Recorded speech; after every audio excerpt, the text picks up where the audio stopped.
Hi, welcome back to the Roaring Twenties podcast with me, Isabella and Skeekey. And me, Sam Pennifold. This podcast is part of a larger series revolving around women in business and powerful women as a whole. Our first guest is Agostinho, founder and director of Agostinho Consulting, CEO and co-founder of Imagen, and co-founder of Dawn Network, a community dedicated to inspiring and helping women. So, Kat, welcome to the podcast. Hi, thank you. Thanks for having me. Thank you for being here. To start with, could you just give us a quick insight into the companies you've mentioned to talk about what they do or they are? Yeah, of course. So I founded my consultancy 4.5 years ago, and I work across the marketing and comms industry. So with brands, with agencies, with tech companies, on bespoke projects, consultancy projects. But in November last year, Imagen is the new baby, and we enable brands and agencies to collaborate with our community of Gen Z consultants, so anyone between the ages of 16 to 25, and we do that by crowdsourcing their feedback and opinions about a brand, either their marketing activity or their product or their brand, and we do that before things are created. So what we're trying to say to these brands and agencies is that if you engage with the end consumer, and that be that the Gen Z audience, then really you need to get their feedback before something is created to help to shape it for that audience. So we're enabling the young people to work because they get paid for the opportunities that we provide, and then we're enabling brands and agencies to help to shape their products for that audience. With Imagen, you talk about brutally honest feedback. What do the companies do with this information that you give them? Yeah, that's a really good question. So we've actually got, a good example, and I talk about it a bit, but it's just such a good example, is we've done quite a lot of work with the NFL, and they were in the midst of trying to create their youth marketing strategy, and they wanted to engage with our community in order to do that. And so they would ask for, completely open feedback about the things that they were doing. So whether it was the content that they were putting out on their social channels, whether it was the way that they wanted to advertise moving forward, the way that they wanted to engage that audience and get awareness of the NFL in the UK. And then our consultants would literally have a completely open book to be able to give their thoughts. And so we did a lot of that work virtually, but sometimes we do that via questions that we do via our platform. But really the beauty is that we are enabling these people to just say exactly what they think, and the brands and the agencies obviously have to be able to be open to taking that on board, because it can be quite harsh sometimes. Yeah, I was going to say, do the companies ever get quite hostile if you give negative feedback? Are they usually open to all of the feedback that you give? Yeah, it's our job to obviously set that up in the first instance. So before we start work with the brand or agency, we're very open about the fact that, they have to be aware that there will be some feedback that perhaps they don't want to hear. But if they are truly open to creating something with this audience and to really listening to that, then you just have to try and not take that personally and actually see that it will benefit your business. Yeah. On the same theme of working with young people, you obviously work with them a lot, and you know how it can be difficult to get into the world of business. Do you think that the people like Generation Z now will be defined by the recession that is coming, or do you think they'll be able to overcome those kind of challenges that are coming down the pipe very quickly? Yeah, do you know what? It's such a hard time. It's a hard time for everybody, but it is a really hard time for Gen Z. And, to be going through a recession and to have so many things thrown at you, and whether that's, not being able to do your exams properly, not being able to start an internship. We've got a lot of our community that we're about to take on jobs, and those jobs no longer exist. And that's a really, really hard time to be going through. But I think what we're trying to do is trying to talk to this generation and these young people about trying to think about other skills that they can gain, And while, of course, you know, if you set your sights on doing a specific course at uni or having a specific job, or not studying at all and going into a different field, then of course that's going to be disheartening. But what we're trying to say is, you know, think about other avenues. Think about how you might be able to upskill, how you might be able to have multiple strings to your bow. Perhaps you might want to think about more of a portfolio career, and you know, and consulting or freelancing or taking on other areas that might just open a few more doors for you. I mean, what we're, I guess, trying to do as a business is provide work opportunities while people are going through this challenging time. And so, you know, through the whole of lockdown, we've been able to very luckily help some young people across the country to participate and to kind of learn new skills and take part in work that maybe they wouldn't have been able to do prior to lockdown. And then hopefully that again opens up doors, and maybe they can start to have conversations with companies that they might not have thought of before. Yeah, I saw it in an interview that you did with Jay. You were talking about how people are considering having multiple modes of income rather than just a traditional one. I think, exactly. Which is quite interesting, because you don't normally hear that. Yeah, and you know, we're not saying don't go to uni, don't do those things. That's, you know, it's kind of, it's up to you. I mean, I personally didn't go to university. That's because I wanted to travel, and I sort of knew what I wanted to do from a very young age. But Jay did go to university, and so we've had very different paths.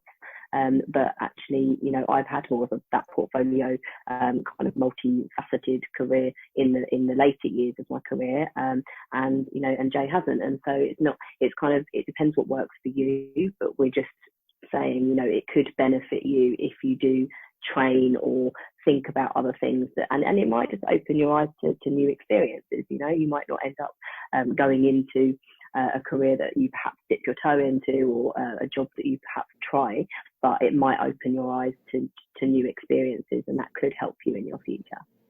A lot of the conversation at the moment is dominated by obviously the pandemic and the recession, but I think it's important to not stop talking about issues that society faced before all of this, especially diversity in the workplace, something that I think is quite close to your heart, considering you set up Dawn Network. I was wondering how you think that diversity in the workplace has progressed over the time since you set up Dawn Network about 10 years ago to where it is at the moment. Yeah. I mean, it's such a good area to explore, and I think, you know, yes, things have changed, and we have seen a shift, and I think that shift comes from more awareness. So people being a bit more open to having a discussion or to learning, perhaps. But I still think there's a really long way to go. And you know, we're talking about, yes, from the female perspective of Dawn, and that's, you know, why the network was born, and I can come on and talk about that a bit more later. But you know, really, what my thought is that, yes, there's more awareness, but there's still a huge way to go. And the way I talk about diversity isn't just from a gender perspective or, you know, in terms of colour. It's actually much, much broader than that.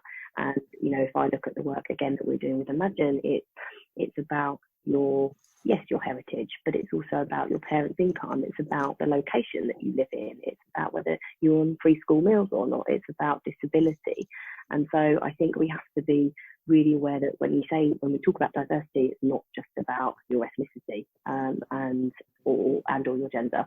There is just so much more to it than that. And so, yeah, I think in the workplace, there's a lot more education to do, but there's also a lot of trying to make people feel comfortable that they can talk about things openly, because, you know, it is actually quite hard to know what the right thing is to say, how to address someone that perhaps you don't feel comfortable in knowing what to say, the right way to say it.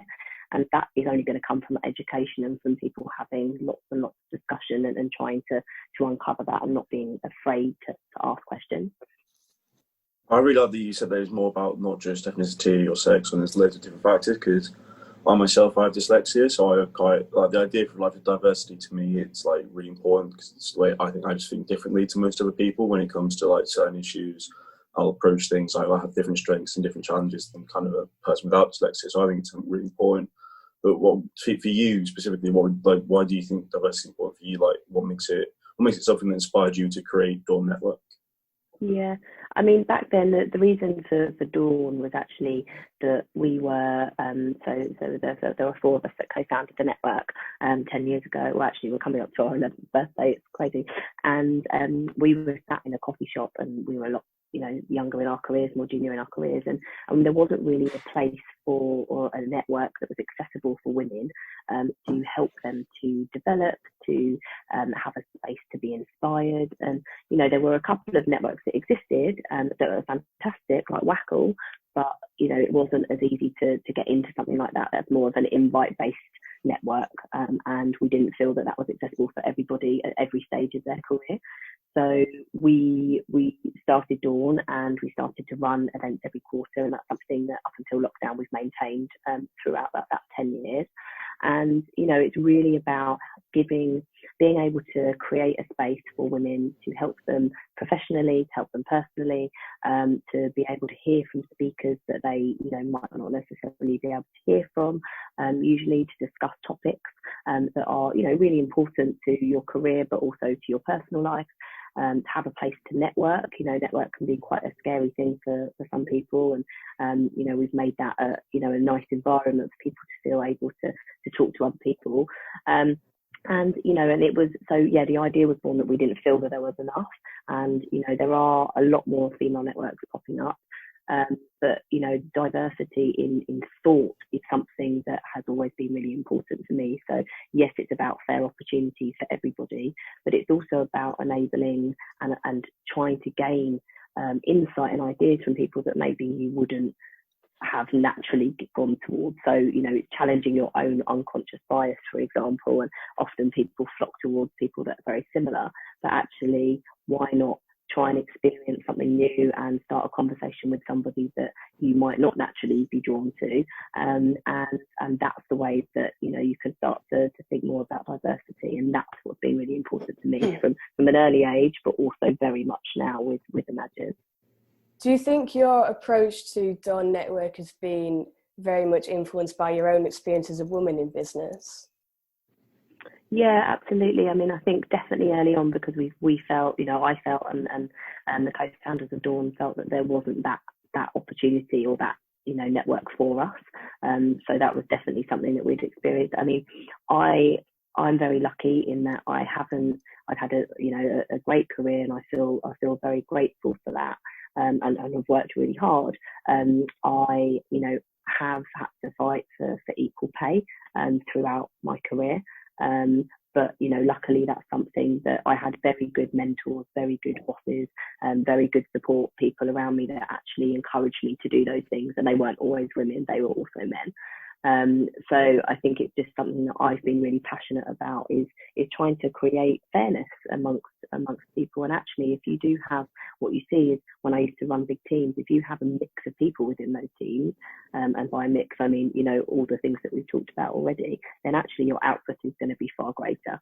And so yes, it has been from a kind of my own experiences, but it's also come from a passion that I've always had. So is it about educating the officers and the industries about diversity, not just being something that is a quota that you have to fulfill, but it's actually going to create a more healthy workplace? Yeah, absolutely. And I'm glad you said quota, because I don't necessarily believe in a quota. I believe there should be equality. I believe that there should be, if people are going for a job, then there should be a very fair process in terms of that hiring.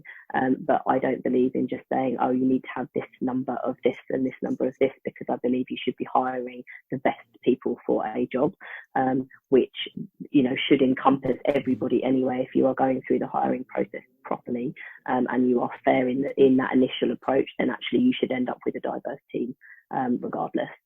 So yeah, I think that's it's incredibly important in the hiring, but also in when we talk a lot about Gen Z in the workplace now, and this is a digital native generation. It's very different from millennials, because they've grown up with technology and there's no barrier. That's actually how life has been. And Gen Z are activists, and they like to share their opinions, and they're not afraid to hold back, and they're very honest. And so to have people like that in your workplace are only going to help to shape the future of your business. But I think it can be quite scary for some businesses who maybe haven't operated in that way in the past to start hiring all this younger talent and letting them have a voice and helping them to shape things.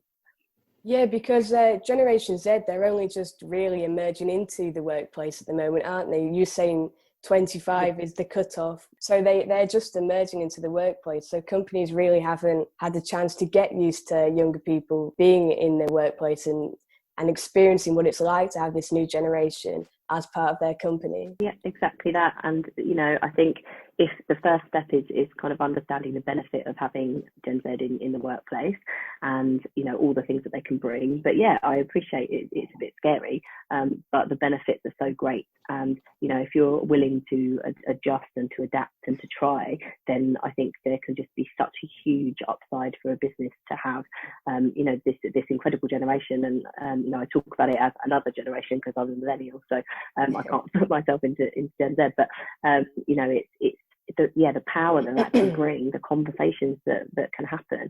And again, like coming back to this digital native element it's incredibly beneficial to an organisation to have people like that can help shape anything from technology to feedback to dialogue to team culture to diversity and inclusion, all of those things.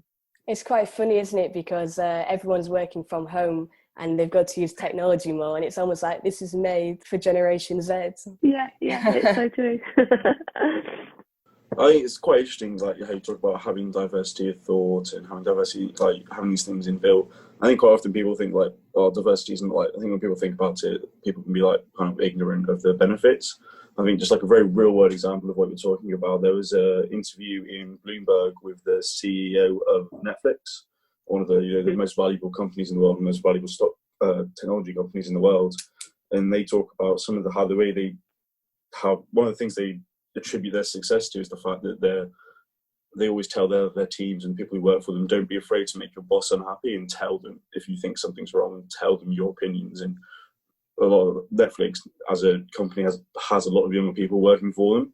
I think it's interesting to see. That's a very real world example of what you're talking about, that it's okay to have diversity and it's okay to disagree with each other.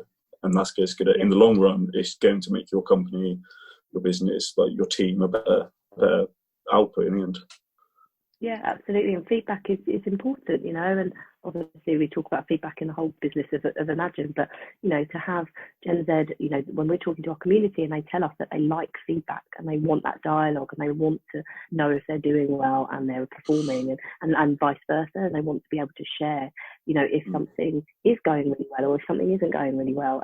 And that's really, I believe in that as well. And I think that's when I look at the way that Jay and I run the business from our internal processes and the way that we talk to each other, we are very aware now of the things that I might be good at and less good at, and the things that he and then for Jay as well, and that helps us to be able to grow, because I can say, look, I don't know enough about that, or actually I disagree with you on this part, and he can say the same to me, and then actually we've ended up shifting the business a certain way, or we've ended up changing the way that we do something, and it's incredibly powerful to be able to do that and feel comfortable. But I appreciate it's not something that comes naturally to perhaps some of the older generations.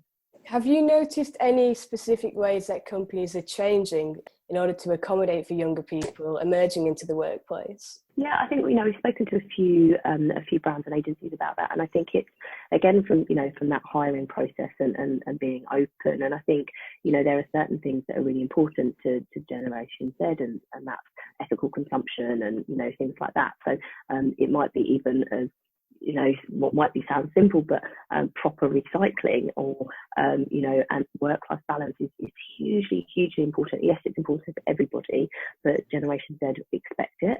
And I think as millennials, and I can speak as a millennial, is that it's something that I used to, when I was in more of a corporate career, would be fighting for that, but actually now it's expected. So I think businesses are starting to adapt to a bit more flexibility. I think lockdown, for perhaps all its downsides, has helped that. because people have been able to show that they can work more flexibly, that they can actually, it's probably better for your mental health to have time out, to be a bit less rigid on 9 to 5 and kind of work as long as you get your work done. That more of that attitude, I think, is coming out of businesses. And I think, I mean, I'm a huge believer of that. You know, not everybody works in the same way, and as long as the business can operate by allowing people to have that flexibility, as long as they are performing and delivering what needs to be delivered, then I think, yeah, that's where a lot of the businesses have started to change during this period. Why is there this difference between millennials and Generation Z? You spoke about how Generation Z, they almost expect to work to social life balance, but millennials might not have. Why is there this difference that's emerged between the two generations? I mean, I think, you know, there's obviously the element of technology and things that have, you know, sped things up. So I think that obviously helps. But I also think that, you know, we as millennials as a generation has kind of, you know, started to think in a different way, and then that has obviously, you know, led into the younger generations. And so there's, you know, things that perhaps haven't worked as well for us, and there's a lot that have, but when it comes to that, especially that balance that we talk about, you know, that's something that I think we just realised we needed. There was a lot of, you know, working constant hours, like, you know, just having to put in hours and hours and hours, and of course that's going to happen at some point with all jobs, but it was more of that, like, come on, let's work, whereas I think now people have realised that actually that's not good for your mental health, and there is so much more awareness around being in control of your own mental health and watching out for it in other people. You know, obviously there's a lot more press and a lot more cases of perhaps things that haven't gone well, and I think that's led you know, Generation Z to think, I don't want that. Actually, I want to be more in control of what I do, and I can do an amazing job, but perhaps I don't need to do it in the way that other generations have. So I think it's a big learning, and I think it's for the best as well to be able to work like that. Yeah, I mean, you mentioned lockdown and how people working from home, they've actually developed a new sense of having a work to social life balance. I think a lot of people of all generations have probably learned over this period that it's actually quite nice to have that time away from work. Yeah, I completely agree. And I mean, you know, people are juggling multiple things, and you know, for me personally, I've got a daughter, and so I've been able to spend more time with her, which is incredible. Yes, it's been a massive challenge to be working and to have her around, but you know, you kind of adapt. And I think for younger people, you know, there's a lot of positives in that flexible working, but we also have to bear in mind that not having maybe as much social contact or as much contact with if you are working and were going into an office, you know, people are starting to miss that element of it as well. So I think it's good in the whole, in that businesses are starting to realise that you can be more flexible, but actually I think there still is an element of, we just need to have make sure that people are okay with their mental health by being at home a lot more. So I think there's a couple of things that I largely think it's positive, and I think it will be positive for businesses, but I just think there's a few elements that still need to be worked through to make sure everybody is actually okay. You mentioned talking about work from home, as we kind of slowly come out of the pandemic and people are debating about whether or not they should return to their offices, do you think that, well, there's been a lot of kind of op-eds about, you know, the death of the office and no one will ever work in an office again and you'll never do a traditional 9 to 5 again. Do you really think that's true? Do you think people will kind of miss the kind of the social aspect of working in an office and seeing work friends, you know, going for a pint after kind of thing? Do you think that will return slowly or in a way, or not at all? Yeah, I mean, I guess it sort of depends on what's going to happen, and, you know, vaccines and the next wave and all of those things. But, you know, I've started going back in 1 day a week because I miss that interaction. And as much as I love working from home and doing all the things at home, for me personally, I wanted to have a day back where, you know, I could just feel like I was part of the team again in real life. And I think it will be more of a phased approach. I think what businesses will hopefully do is say, look, it's up to you. So if you are happy to come in and you are comfortable travelling and you know, you want to be a part of that, then let's work it out. And it might be that you people do. Like, I've got quite a few people that I know are doing 1 or 2 days in the office, and then the rest at home. So I can't see it being a full-time return for everybody, unless of course you are a key worker, or you have to be in a place of work. But I can't see that happening for quite a while. Just to jump back onto the topic of diversity, from your own experiences, is there any specific areas that companies need to focus on to create a more diverse environment? I think hiring is a huge one. I think the process in which, the older processes and methods of getting a CV and looking at your name and your age and, all of those things, that's moving on now. And I think hiring people in different ways, and perhaps setting them different challenges. Sam, you were mentioning dyslexia, and so if you had a written entry for a job, or you had to read an excerpt out to somebody, then that's probably more challenging for you, but you shouldn't be considered differently for that job, because you're just as capable to do that job as anybody else. So I think it has to come a lot with the hiring.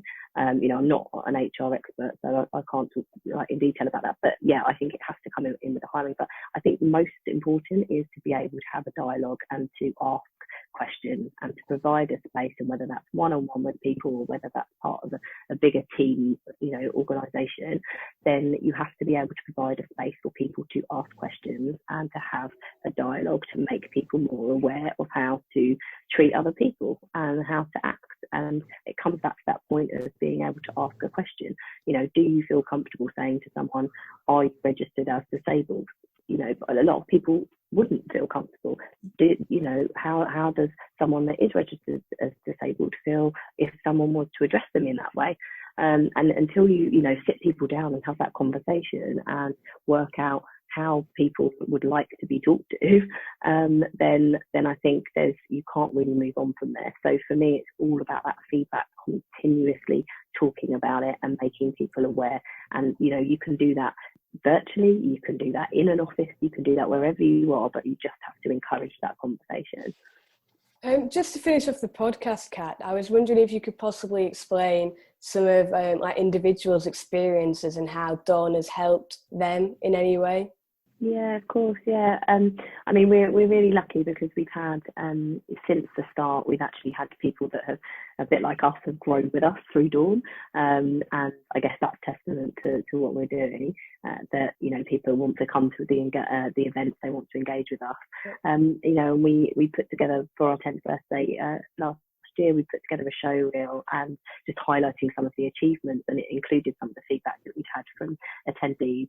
And this stuff is really powerful. I think we as a committee all got quite emotional because we realised that we've actually provided for 10 years a free, and that it's still free, people don't have to pay to come to events, a space that they can come to and be inspired, and that's the type of feedback we get, that they were inspired, that they felt comfortable, that it's helped them to move on with difficult areas in their careers or their personal lives. Actually, it's excited them, so they've been able to take on new challenges, that they've been able to tell their friends and bring them along and have a similar experience. And we've had the most incredible speakers as well, and these people are giving up their time for free to come and share their experiences with others. And we've had a lot of support from the whole of the advertising marketing industry, giving up their venues and time to help us to still be in business, really.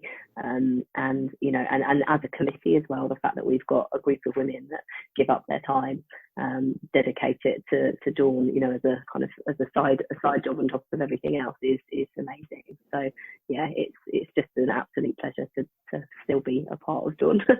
Oh, that's brilliant. Thank you very much for coming on our podcast, Kat. We really appreciate it. Thank you so much for having me. It's really enjoyed it. Thank you.